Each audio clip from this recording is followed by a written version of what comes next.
ঋণগ্রস্ত আছো, অসুস্থ আছো, অপমানিত আছো, কে আছো মাজলুম, আমাকে ডাকো, আমার কাছে বলো, আমি ডাকে সারা দেব, জীবনের আশা পূরণ করে দেব। ওই সময় যেই সমস্ত লোকেরা কাঁদে তাহাজ্জুদের নামাজ পড়ে, আল্লাহ জিজ্ঞেস করেন ফেরেশতারা, অমুক অমুক দেশ অমুক অমুক বান্দারা কাঁদে কেন? ফেরেশতারা বলে, রব্বুল আলামিন তুমি তো ভালো করে জানো। আল্লাহ বলেন, জানি, তবুও তোমাদের মুখে শুনতে চাই। তারা বলে, রব্বুল আলামিন তোমার এই বান্দা গুনাহ করেছি, গুনার জন্য মাফ চায়, জাহান্নাম থেকে বাঁচতে চায়। আল্লাহ পাক বলেন, ফেরেশতারা আমার এই বান্দারা আমারে দেখেছে নাকি? বলে দেখে নাই। বলে আমার দোজখ দেখেছে নাকি? বলে না, তাও দেখে নাই। আমার বেহেশত দেখেছে নাকি? বলে না, তাও দেখে নাই। আল্লাহ পাক বলেন, ফেরেশতারা সাক্ষী থাকো, ওরা আমাকে দেখে নাই, আমার বেহেশত দোজখ কিছুই দেখে নাই, শুধুমাত্র আমার নবীর কথা, আমার কোরআনের কথা বিশ্বাস করে আরামের ঘুমকে হারাম করে যেভাবে তারা কাঁদতেছে, সাক্ষী থেকে যাও ফেরেশতারা, আবার রহমতের দরিয়ায় জোশ মেরেছে আমার ওই ক্রন্দনরত বান্দাগুলিকে আমি আল্লাহ মাফ করে দিলাম। সুতরাং মুমিন বান্দা যারা, আল্লাহর মুমিন বান্দা যারা, এই ঈমানের কোয়ালিটি, এটাও হতাশায় নিরাশায় ভেঙে পড়বে না। গুনাহ তো মানুষই করে, গুনাহ হয়ে গেছে, মাপ চাও। তোমার গুনাহ কদ্দুর? তোমার গুনাহ যদি হয় পাহাড় সমান, আল্লাহর রহমত আকাশ সমান। জাহান্নামের কঠিন শাস্তি থেকে বাঁচতে হলে আল্লাহর প্রতি ঈমান আনতে হবে। আর ঈমান আনলে যে কোয়ালিটি গুলি হওয়া উচিত, সেগুলি আমি আপনাদের সামনে আলোচনা করছি। এরপর আরেকটি কোয়ালিটি হবে মুমিনের, তা হলো কঠোর কঠিন বিপদে অবিচল থাকবে, বিপদে ভেঙে পড়বে না। বিপদ আপদ, শত্রুতা, ক্ষয় ক্ষতি যা কিছু হয় সবই আল্লাহর পক্ষ থেকে, এটা মেনে নিতে হবে এবং ধৈর্য ধারণ করতে হবে। বিপদ মুসিবত শুধু উম্মতের জন্য নয়, দুনিয়ার সমস্ত নবীদের বিপদ এসেছে, হয় নাই? নবীদের বিপদ আসে নাই? কোরআনে কারীম থেকে শুনুন, আল্লাহ রাব্বুল আলামিন বলেন, وَكَذَلِكَ جَعَلْنَا لِكُلِّ نَبِيٍّ عَدُوًّا مِنَ الْمُجْرِمِينَ। আল্লাহ পাক বলেন, এমনি করে আমি সকল নবীদের শত্রু বানিয়ে দিয়েছি সব পাপিষ্ঠ আর অপরাধ প্রবণ লোকদেরকে। প্রত্যেক যুগে নবীদের শত্রু ছিল, প্রত্যেক যুগে নবীদের কি ছিল? শত্রু ছিল। সে শত্রু কারা ছিল? আল্লাহ পাক বলছেন, নবীদের শত্রু ছিল পাপিষ্ঠ আর অপরাধ প্রবণ লোক, এরাই ছিল নবীদের দুশমন। রাসূলগণের অবস্থা যদি এই হয়, তাহলে তার উম্মত, ওই দিনের ধারক বাহক যারা, তাদের বুঝি বিপদ আপদ হবে না নাকি? হবে কিনা? তো ইসলামের বিরোধিতা যারা করে, কোরআনের পরিভাষায় বলা হয়েছে ইসলামের দুশমন, নবীদের দুশমন। দুনিয়ার সব পাপিষ্ঠ আর অপরাধ প্রবণ লোকেরাই ইসলামের দুশমন হয়, নবীদের দুশমন হয়। আজও দেখেন, আজও তাকিয়ে দেখেন, ইসলামী আন্দোলনের বিরোধিতা যারা করে তারা পাপিষ্ঠ চরিত্রের কিনা তাকায় দেখেন, খুঁজে দেখেন, সর্বত্র খুঁজে দেখুন, খুঁজে দেখুন। যারা ইসলামী আন্দোলনের বিরোধিতা করে, যারা ইসলামকে মিটিয়ে দেওয়ার চেষ্টা করতেছে, যারা ইসলামকে মৌলবাদ বলে, ইসলামকে সাম্প্রদায়িক বলে, কোরআনে কারীমের কথা কত স্পষ্ট যে নবীদের দুশমন হয়, ইসলামের দুশমন হয় মুজরিম লোকেরা, অপরাধ প্রবণ আর পাপিষ্ঠ লোকেরা। আজও আমরা দেখতে পাই এই শ্রেণীর লোকেরা পাপিষ্ঠ এবং সবচাইতে সমাজের নিকৃষ্ট ধরনের চরিত্রহীন লোক। নামাজ নাই। আপনি খুঁজে দেখেন, ইসলামী আন্দোলনের বিরোধিতা যারা করছে, যারা নেতৃত্ব দিচ্ছে, নামাজ নাই, রোজা নাই, চরিত্র নাই, হজ নাই, যাকাত নাই, মদ, জুয়া, জেনা, ব্যভিচার ইত্যাদিতে লিপ্ত। চেহারা দেখলে ছেলেপেলেরা 2 গ্লাস পানি খায়, ভর ছোটে। কথা ঠিক কিনা কয়? এই হলো অবস্থা। মারে কেন? মুমিনদেরকে, পয়গম্বরদেরকে, সাহাবীদেরকে এবং ঈমানদারদেরকে মারে কেন? তার কারণ হচ্ছে আল্লাহ রাব্বুল আলামিন বলেছেন, ওয়া মা নাকামু মিনহুম ইল্লা আইয়ুমিনু বিল্লাহিল আজিজিল হামিদ। কাফিররা ঈমানদার লোকদেরকে অন্য কোন অপরাধী নির্যাতন চালায় না, নির্যাতন চালায় শুধু এই কারণে যেহেতু মুমিন লোকেরা পরাক্রমশালী, আল্লাহ রাব্বুল আলামিনের দ্বীনকে কায়েম করতে চায়, তার উপরে ঈমান এনেছে, এই কারণেই তারা মারে। ঠিক কিনা কর? যুগে যুগে নবীদের উপরে সাহাবীদের উপরে যে অত্যাচার হয়েছে, সেই অত্যাচার এই কারণেই হয়েছে, অন্য কোনো কারণে নয়। এই কঠিন বিপদে অবিচলতা এবং ধৈর্যের দৃষ্টান্ত নবীগণ পেশ করেছেন পৃথিবীর বুকে। আমরা দেখেছি ইব্রাহিম আলাইহিস সালামকে আগুনে ফালানো হয়েছে, আছে না কোরআন শরীফে?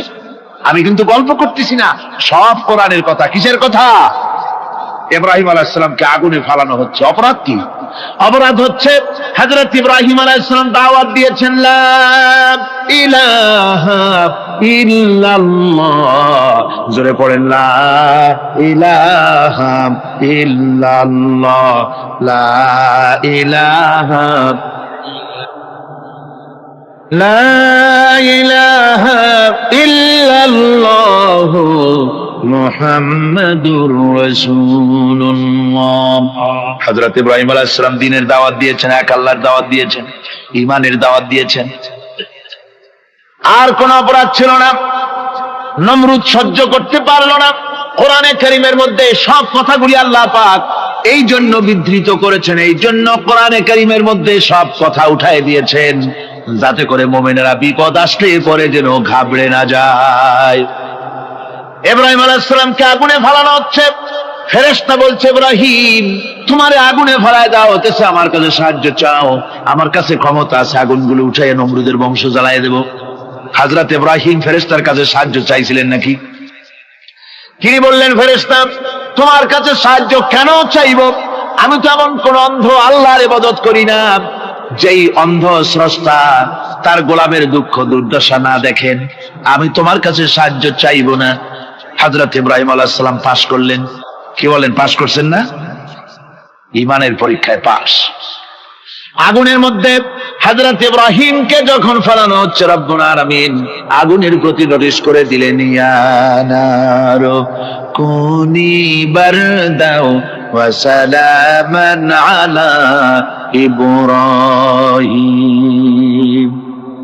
আগুন আমার ইব্রাহিমের জন্য শান্তিদায়ক, ঠান্ডা হয়ে যা। এখন কি আর আগুনের বাপের ক্ষমতা আছে ইব্রাহিমকে পোড়ানো?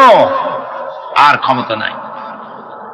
আমার বন্ধুগণ, ইব্রাহিম আগুনের ভিতরে আরামে বসা আছেন, আর ওদিকে নমরুদ বসে বসে দেখতেছে দূর থেকে। ইব্রাহিম তো জ্বলে না, গায়ের মধ্যে আগুন জ্বলে গেল। ডাক দিয়া কয়, আগুন তোর হলো কি? কেন জ্বালাইতে পারিস না আমার দুশমন রে? হলোটা কি তোর? তোর কি জ্বালানো শক্তি বন্ধ হয়ে গেল নাকি? আগুনের ভিতর থেকে জবাব এলো, নমরুদ রে, আমার ভিতরে জ্বালানো শক্তি আছে কি নাই যদি প্রমাণ করতে চাও, টেস্ট করতে চাও, তুই নিজে আয়, তোরে শুদ্ধ তামাম দুনিয়া জ্বালাই দিতে পারি, ইব্রাহিমের এক গাছা পশমও জ্বালাই দিতে পারি না। তার কারণ হচ্ছে আমি হচ্ছি মাখলুক, আল্লাহ হচ্ছেন খালিক। আল্লাহ আমাকে বলেছেন না জ্বালাতে, তুমি 1000 বার বললেও আমি ইব্রাহিমকে জ্বালাইতে পারবো না।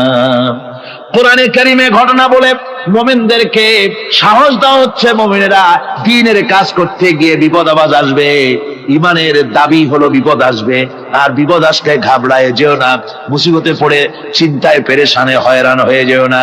বিশ্বকবি আল্লামা ইকবাল কি সুন্দর করে বলেছেন, আজ ভি হোক জু ইব্রাহিম কা ইমা पैदा आग कर सकती है एक अंदाज गुलिस्तां पैदा।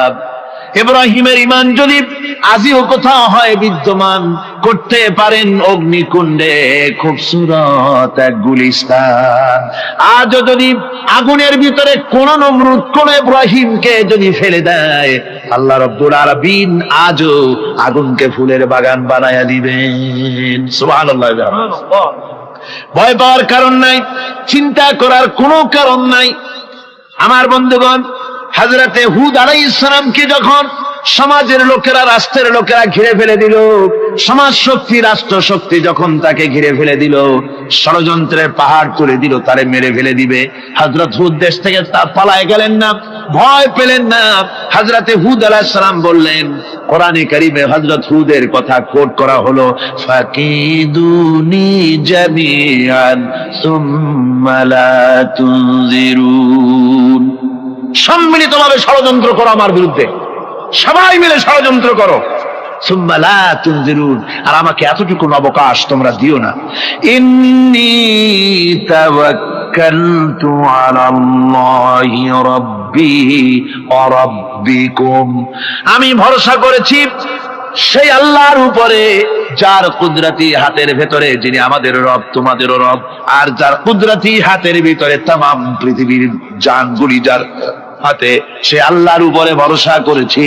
ষড়যন্ত্র যদ্দূর আছে করতে থাকো, আমি ষড়যন্ত্র পরোয়া করি না। সুবহানাল্লাহ। এটাই হলো মুমিনের কোয়ালিটি। শুধু ঈমান, লা ইলাহা ইল্লাল্লাহ মুহাম্মাদুর রাসূলুল্লাহ, গরুর গোশত খাই, আর রবিউল মাস আসতে পরে ইয়া নবী সালাম আলাইকা, ইয়া রাসূল সালাম আলাইকা, তারপরে গরম গরম জিলাপি আর রসগোল্লা খাইলাম খুব বেশি করিয়া, এর নাম মুমিন নয়। মুমিন হচ্ছে তার চলায় ফেরায় ওঠায় বসায় সাহসিকতার এক আন্দাজ তৈরি হবে সে।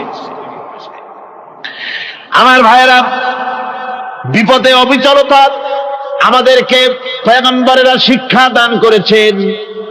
আমরা দেখতে পেয়েছি বিশ্বনবী জনাবে মুহাম্মাদুর রাসূলুল্লাহ সাল্লাল্লাহু আলাইহি ওয়াসাল্লাম হিজরতের রাত, কাফেরেরা চতুর্দিকে দাঁড়ানো, হযরত জিবরাইল এসে বলেন, ইয়া রাসূলুল্লাহ, হে কাফেরেরা চতুর্দিকে ঘিরে দাঁড়িয়েছে, গভীর রাত, এখন হাতে তাদের তরবারি, সকাল হলে পরেই তারা আপনাকে মেরে ফেলে দিবে, তাড়াতাড়ি ওঠেন, মদিনার দিকে চলে যান। আল্লাহ নবী ঘুমের থেকে জেগে হযরত আলীকে ডেকে বলেন, আলী, আল্লাহ অর্ডার করেছেন আমি মদিনায় চললাম, আমার বিছানার পরে আমার চাদর গায়ে দিয়ে শুয়ে থাকো। হযরত আলী বলেন, আল্লাহর হাবিব, আপনার চাদর গায়ে দিয়ে ঘুমিয়ে থাকবো, সকালবেলায় কাফির বেঈমানেরা আপনার বিছানার পরে আপনার চাদর গায়ে দেওয়া অবস্থায় আমি আলীকে তারা মুহাম্মদ মনে করবে, আর আমি আলীকে নবী মনে করে তারা তাদের তরবারি দিয়া কেটে কেটে টুকরা টুকরা করে আমারে বিদায় করে দেবে দুনিয়া থেকে।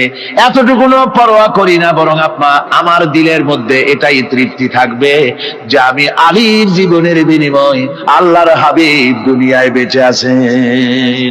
যে ব্যক্তি বিদ্রোহ করেছে এবং দুনিয়ার জীবনকে অগ্রাধিকার দিয়েছে, তার জায়গা হচ্ছে জাহান্নাম। জোরে বলেন নাউজুবিল্লাহ।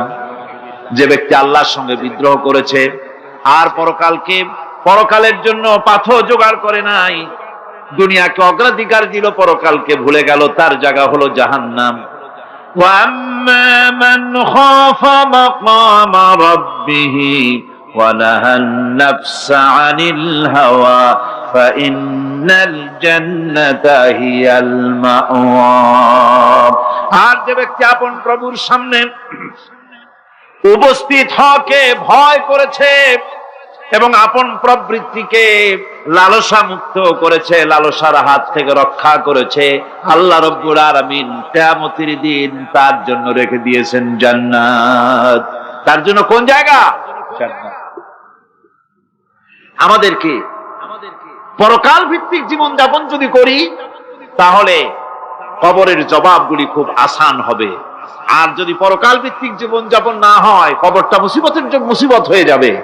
হযরত ওসমান রাদিয়াল্লাহু তাআলা আনহু কবরের কাছে গিয়ে খুব কাঁদতেন। সাহাবায়ে কেরাম প্রশ্ন করেছেন, হুজুর, রাসূল করিম সাল্লাল্লাহু আলাইহি ওয়াসাল্লাম যখন জান্নাত ও জাহান্নামের ওয়াজ করেন, তখনও তো এত বেশি আপনি কাঁদেন না, যত বেশি কাঁদেন কবরের কাছে এসে, কারণ কি? হযরত ওসমান রাদিয়াল্লাহু তাআলা আনহু বলতেন, আমার সাথীরা, আমি আমার হাবিবের কাছে, আল্লাহ রাব্বুল আলামিনের রাসূলের কাছে আমি শুনেছি, এই কবরটাই হলো প্রথম স্টেশন, এই কবরটাই হলো প্রথম ইমিগ্রেশন কাউন্টার। এই জায়গায় যদি কেউ ধরা পড়ে যায়, কারো যদি চার্জশিট হয়ে যায়, সব জায়গায় ধরা পড়ে যাবে, হাসরে মিজানে সিরাতে কোনো জায়গায় নাজাত পাবে না।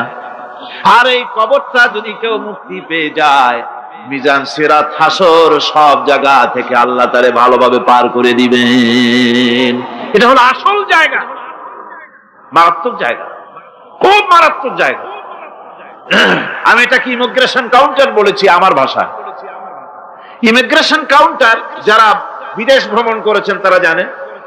লন্ডন যাবেন, আমেরিকা যাবেন, সৌদি আরব যাবেন, যে কোনো বিদেশে যাবেন, গেলেই পাসপোর্ট তারা দেখবে। পাসপোর্টে আপনার ন্যাশনালিটি কোনটা সেটাই তারা জানতে চাইবে। আপনি কোন দল করেন এটা তারা জানতে চাইবে না। আপনি কোন ভাষায় কথা বলেন তাও তাদের জানার দরকার নেই। প্রথমেই তারা আপনার ন্যাশনালিটি দেখবে, আপনার আইডেন্টিটি কি তারা জানতে চাইবে। তারপরে যদি স্যাটিসফ্যাক্টরি হয় আপনাকে ভিসা দিয়ে ভেতরে ঢোকবার ব্যবস্থা করে দেবে। আর যদি তারা স্যাটিসফাইড না হয় তাহলে আপনাকে মেহমানখানায় ঢুকানো হবে গ্রেফতার করে। কবর হচ্ছে এ ধরনের একটি ইমিগ্রেশন কাউন্টার। কবরের ভিতরে মানুষ যখনই রাখা হবে সঙ্গে সঙ্গে দুজন ফেরেশতা আসবে।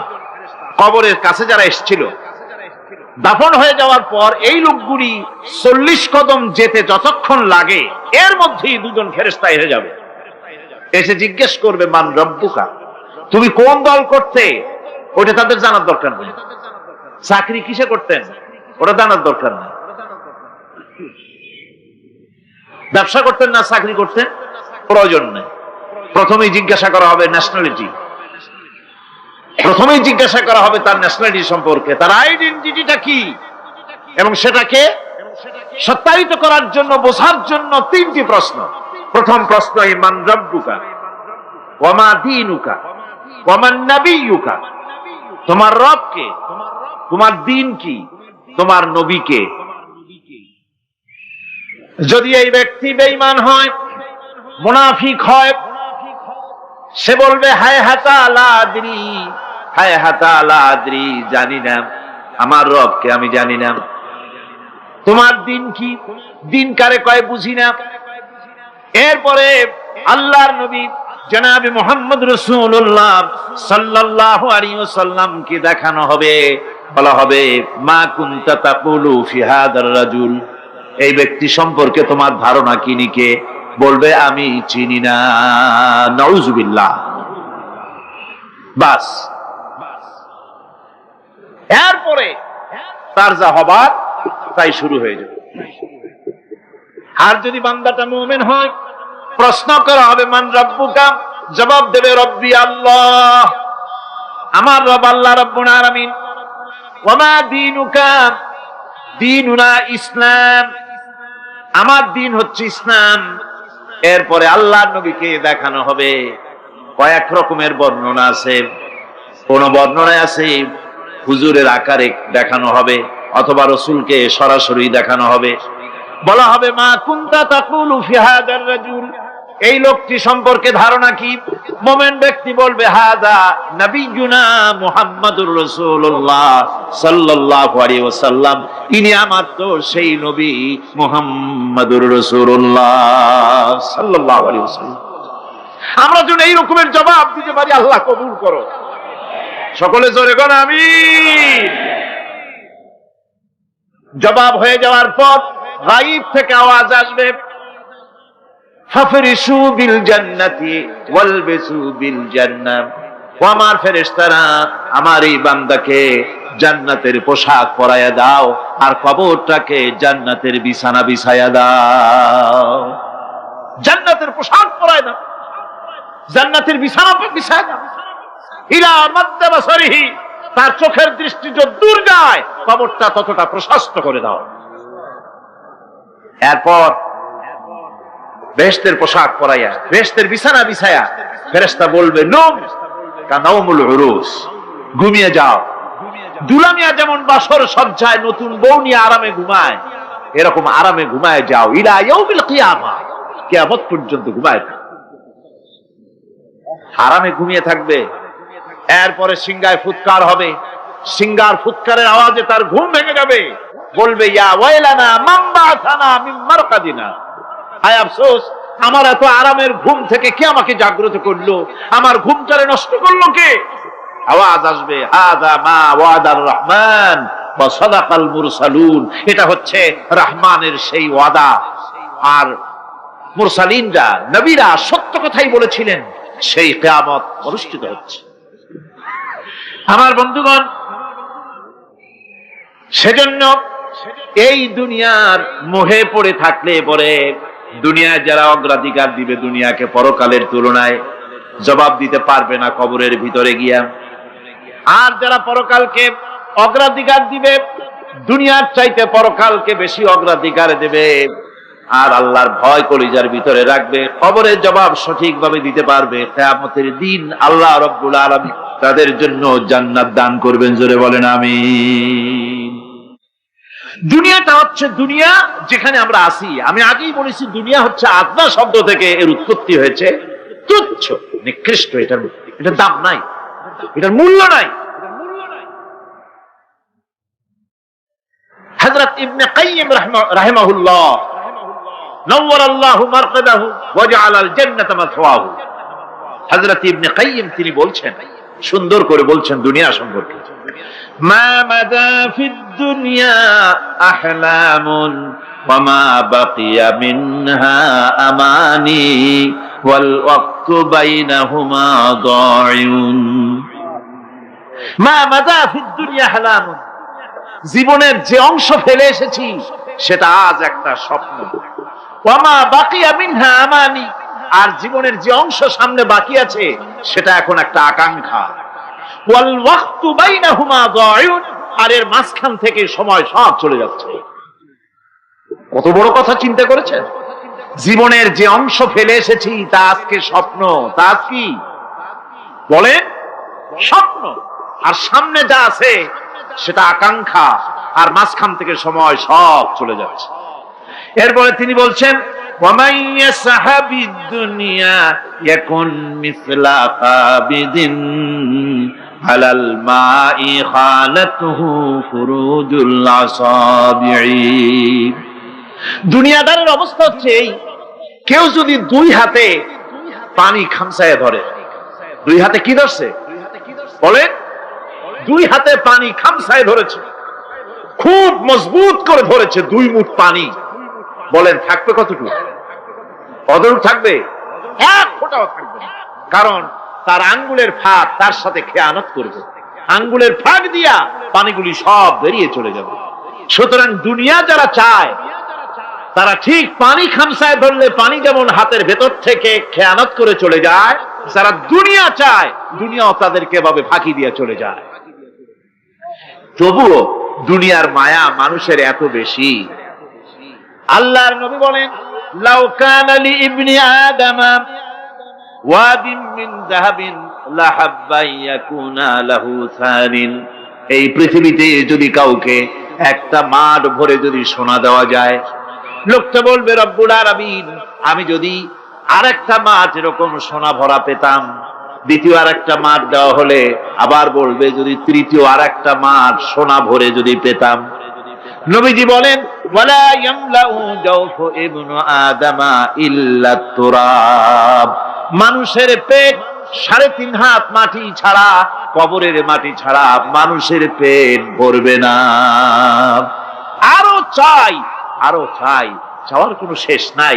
মানুষ এভাবে করে দুনিয়ার মহব্বতে এমনি পাগল হয়ে যায়, শুধু দুনিয়ার মহব্বত, পরকালকে বেমালুম ভুলে যায়। আমি কিন্তু এই কথা বুঝাতে চাই নাই যে পরকালের মহব্বতে, পরকালের ভয়তে বা পরকালের জন্য দুনিয়া আপনি বাজার ঘাট, বেচা কিনা, ব্যবসা বাণিজ্য সবকিছু ভুলে যান না, তা নয়। ভুল বোঝার কোনো কারণ নাই। পরকালকে অগ্রাধিকার দিতে হবে, মানে দুনিয়াটা চিরস্থায়ী জায়গা নয়। চিরস্থায়ী হচ্ছে কোনটা? আখিরাত। চিল্লা এখন কোনটা? সুতরাং এখানে যা করতে হবে, আখিরাতে জবাবদিহিমূলক জীবন যাপন করতে হবে। আপনি ব্যবসা করবেন, ওজনে কম দিতে পারবেন না। আপনি খাদ্যে ভেজাল দিতে পারবেন না, চুরি করতে পারবেন না, ডাকাতি করতে পারবেন না, জেনা করতে পারবেন না, বদমাশি করতে পারবেন না, মদ খেতে পারবেন না, সন্ত্রাসী হতে পারবেন না, হাইজ্যাকার হতে পারবেন না, চাঁদাবাজ হতে পারবেন না, মুনাফাখোর হতে পারবেন না, আপনি চোরা কারবারি হতে পারবেন না, ঘুষখোর হতে পারবেন না, সুদখোর হতে পারবেন না।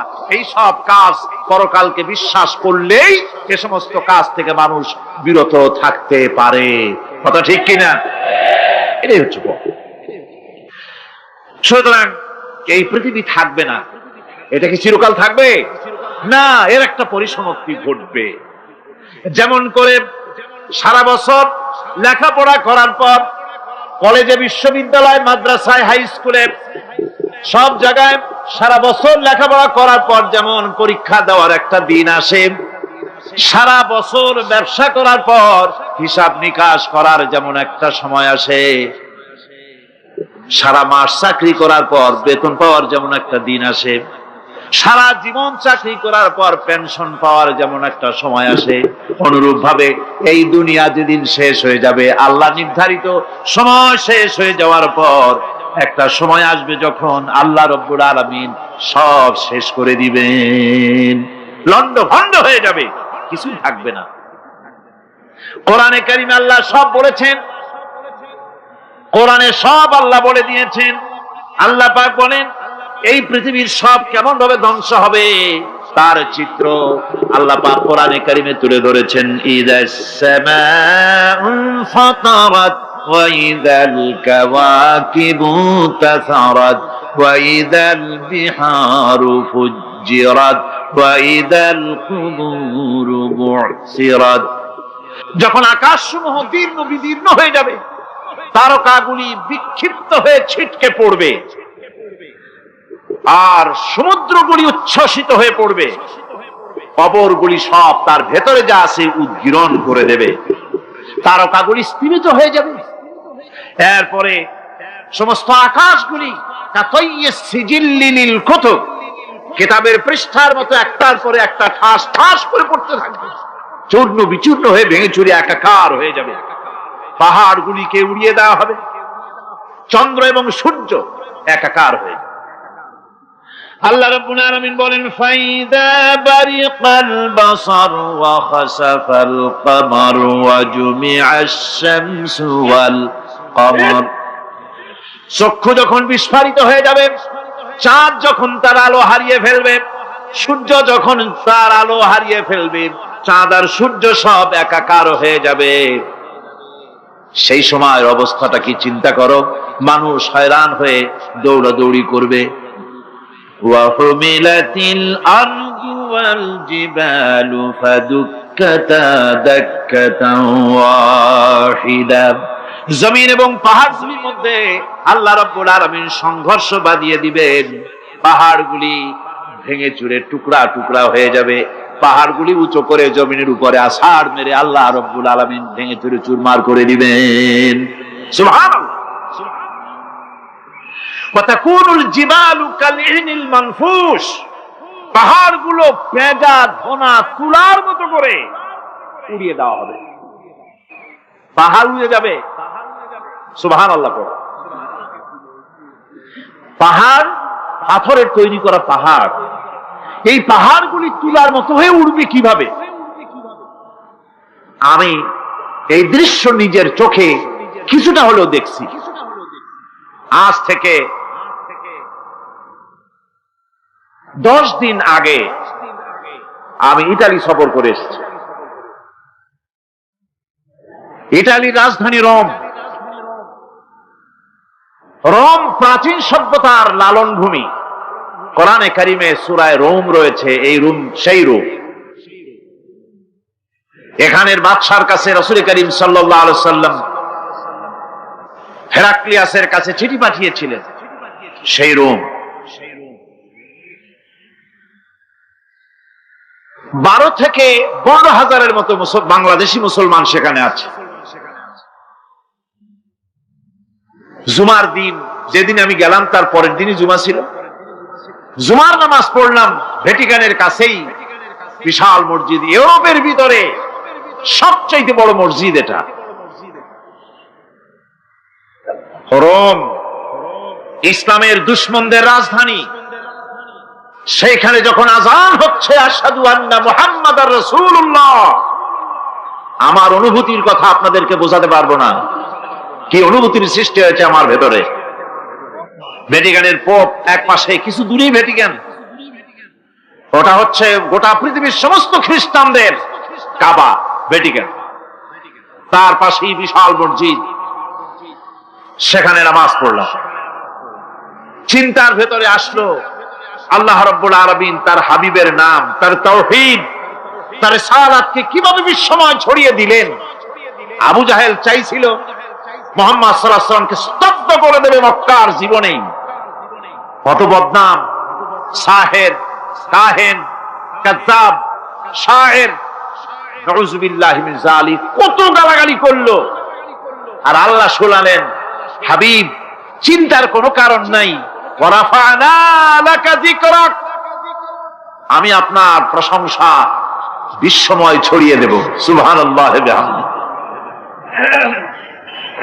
রম প্রোগ্রাম শেষ করে আমাকে তারা নিয়ে গেল, যেটা আমি বলছি সফর কাহিনী শোনাবার সময় এটা না, যেহেতু এর সঙ্গে প্রাসঙ্গিক সেজন্য বলছি। পাহাড় কেমনে তুলার মতো হয়ে উড়বে তার নজির দেখেছি। রোম শহর থেকে 300 মাইল দূরে, 300 কিলোমিটার দূরে নেপোলিয়ান বোনাপার্ট তার বাড়ি, এবং ওটা তার নামে একটা প্রভিন্স। ভূমধ্য সাগরের পারে ভিসুভিয়াস, পৃথিবীর সবচাইতে বড় আগ্নেয়গিরি, সেটা দেখাতে নিয়ে যাওয়া হলো আমাকে। যে পাহাড়টা পৃথিবীর মাটি থেকে তার চূড়া হচ্ছে 3 মাইল উঁচু, এর 2 মাইল গাড়িতে করে ঘুরে ঘুরে যাওয়া যায়, এরপর আর গাড়িতে যাওয়া যায় না, বাকিটুকুন যেতে হবে হেঁটে হেঁটে। পাহাড়ের উপরে অক্সিজেন কম, বেশ কষ্ট হচ্ছিল উঠতে। জীবনে প্রথম পাহাড়ে চড়েছি জাবালে নূর, রাসূল করিম সাল্লাল্লাহু আলাইহি সাল্লামের উপরে যেখানে ওহী হয়েছিল সর্বপ্রথম। পাহাড় চড়ার একটা অভিজ্ঞতা ওখান থেকে আমার কিছুটা হয়েছিল। খুব কষ্ট হলো বাকি 1 মাইল উঠতে। যখন ভিসুভিয়াসের একদম শীর্ষে চলে গেছি, সেখানে গিয়ে আমার সাথে 15-20 জন লোক ছিল। আমি নিজেই আল্লাহু আকবার বলে আমার গলা থেকে আওয়াজ বেরিয়ে গেল। আমি দেখতে পেলাম ভিসুভিয়াসের শীর্ষে বিশাল গর্ত। আমার মনে হয় গর্তটা এই মাঠের 1/4 হবে, এই মাঠের 1/4 হবে গর্তটা। সেই গর্তটার গভীরতা হচ্ছে 1.5 কিলোমিটার। এইখান থেকে পাথরগুলি উত্থিত হয়েছে, আগ্নেয়গিরি পাথর আগুনে গলে লাভা হয়ে এগুলি পাহাড় বেয়ে উপচে পড়েছে, চতুর্দিকে 12 মাইল ছড়িয়ে গিয়েছে। আমার মনে পড়ল ওয়াকুদুহান নাস ওয়াল হিজারা, জাহান্নামের আগুনের ইন্ধন হবে মানুষ আর পাথর। আমি সেখানে সেজদায় পড়ে গিয়া কান্নাম আর বললাম, আল্লাহ জাহান্নামের আগুন হারাম করে দিও আমাদের জন্য। পাথর কিভাবে গললো, গলে পাথরগুলি গলে পুড়ে চতুর্দিকে পড়েছে আর ছিটকেছে, চতুর্দিকে ছিটকে পড়েছে। সেই পাথরগুলি ছিটকে ছিটকে যেগুলি পুড়ে পড়েছে সেগুলিকে দূরে সাদা রঙের বলে মনে হয়, কোনোটা সাদা কোনোটা কালো, মনে হয় যেন তুলার মতো হয়ে পড়ে আছে চতুর্দিকে। 1944 সনে তৃতীয়বারের মতো ভিসুভিয়াস অগ্নিগিরি যে অগ্নি উৎপাত করে, তাতে আশেপাশের 12 মাইল এলাকা এফেক্টেড হয়ে যায়। পাথরগুলি গলে এভাবে বিধ্বস্ত করে দিয়েছে। এখান থেকে এখানে জোহরের নামাজ, আসরের নামাজ আমরা পড়লাম, আল্লাহর কাছে খুব দোয়া করলাম। এখনো ধোঁয়া উঠতেছে, এখনো পাহাড়ের ফাটল দিয়ে ধোঁয়া উঠছে। একজন হাত দিয়ে আমাকে বলল যে খুব গরম লাগে ধোঁয়াগুলি। ওখানকার লোকেরা বলল যে ভেতরে এখনো আগুন আছে, তবে সুপ্ত, যে কোনো মুহূর্তে আবার তা জাগ্রত হতে পারে। আমরা সেখান থেকে নেমে এলাম। একটু কিছু দূর গিয়েই সেখানে হলো পম্পেই শহর। এই পম্পেই শহরটা হচ্ছে ঈসা আলাইহিস সালামের জন্মের 2000 বছর আগে এই শহর তৈরি হয়।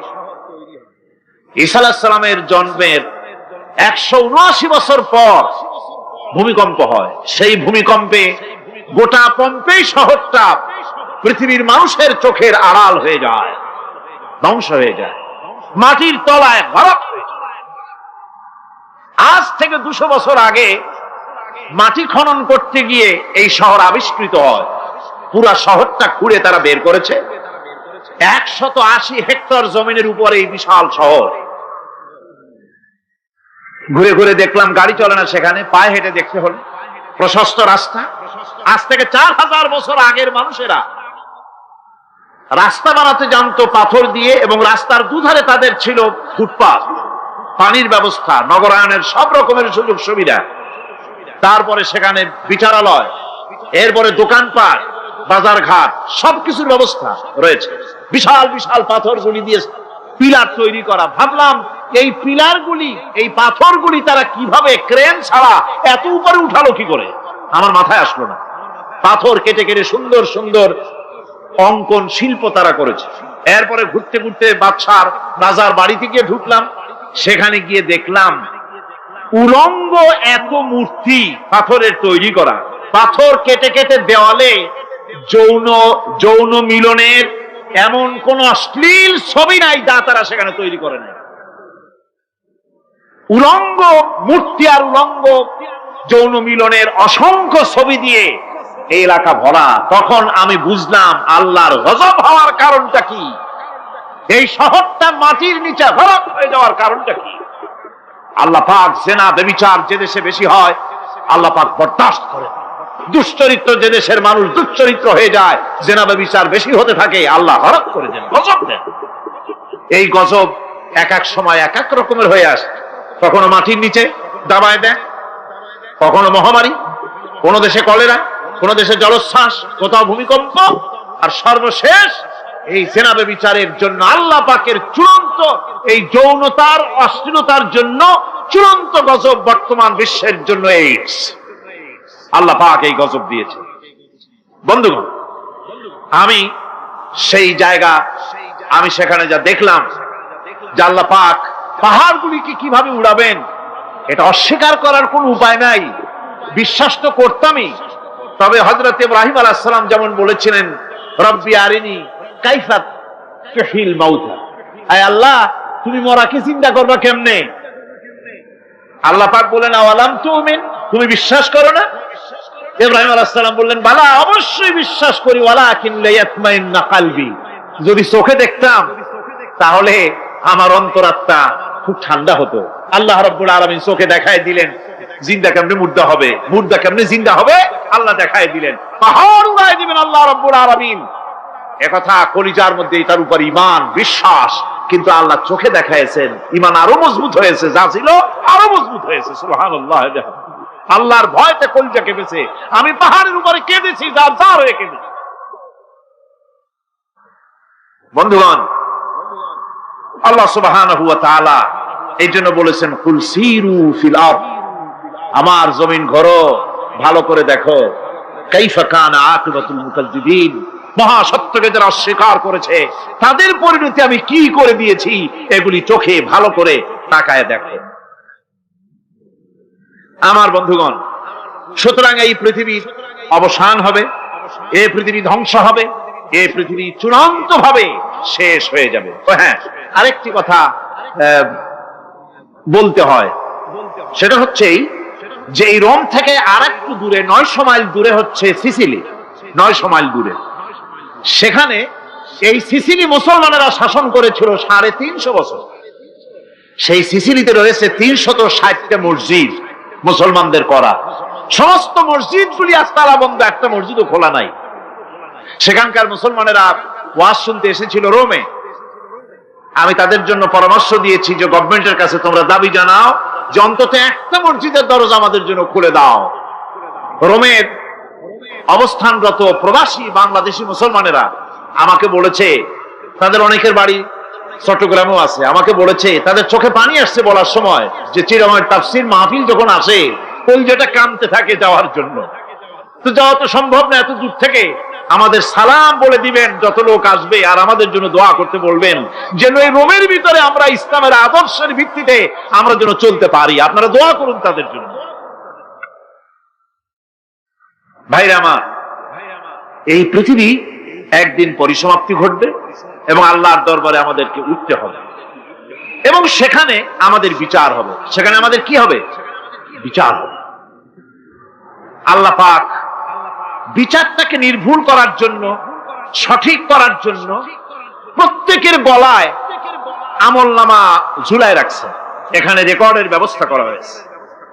আল্লাহ পাক বলছেন ওয়া কুল্লা ইনসানিন আলজামনাহু তাইরাহু ফি উনুকিহি ওয়া নুখরিজু লাহু ইয়াওমাল কিয়ামাতি কিতাবান ইয়ালকাহু মানশুরা।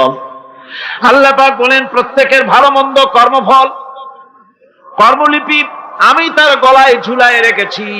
কিয়ামতের দিন সে নিজের কাছে স্পষ্ট সব দেখতে পারবে, কোনো জিনিস বাদ পড়বে না। তার গলায় তার আমল নামা ঝুলানো আছে, সব রেকর্ড হতেছে। আমরা যা করছি সবগুলি রেকর্ড হয়ে যাচ্ছে।